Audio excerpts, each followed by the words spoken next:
അത് റെഗുലർ സ്കൂളുകളിലൊക്കെ എന്താണ് ക്ലാസ് റൂമിൽ കയറിയിട്ട് നോട്ടീസ് വായിച്ചാൽ മതി. പല വ്യത്യസ്തമായിട്ടുള്ള ഇൻസ്റ്റിറ്റ്യൂഷൻസ് ഇപ്പോൾ നമുക്ക് കാണാം. നിങ്ങൾ തുടങ്ങിയപ്പോഴും അങ്ങനെ തന്നെ ആയിരിക്കണം. അവിടെ എങ്ങനെ വ്യത്യസ്തമാകുന്നു എജുതാലിം?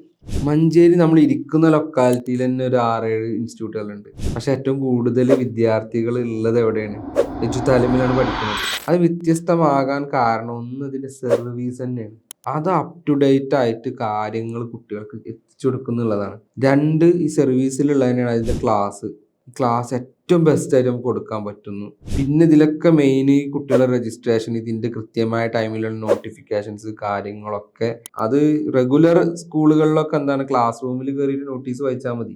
നമുക്കതല്ല, വ്യത്യസ്ത രാജ്യങ്ങളിൽ നിൽക്കുന്ന ആളുകളാണ്. അതായത് മലയാളികളാണ് ഇപ്പൊ നമ്മളെ സ്റ്റുഡൻസ്, പക്ഷെ 10-21 രാജ്യങ്ങളിൽ നിന്നുള്ള സ്റ്റുഡൻസ് നമുക്കുണ്ട്. ഈ സ്റ്റുഡൻസിനൊക്കെ എത്തിക്കണം. അതിനൊക്കെ എന്ത് ചെയ്യണം? സ്റ്റാഫും സ്ട്രക്ചറും വേണം. അങ്ങനത്തെ 100-ൽ കൂടുതൽ സ്റ്റാഫ് ഇവിടെ ഉണ്ട്.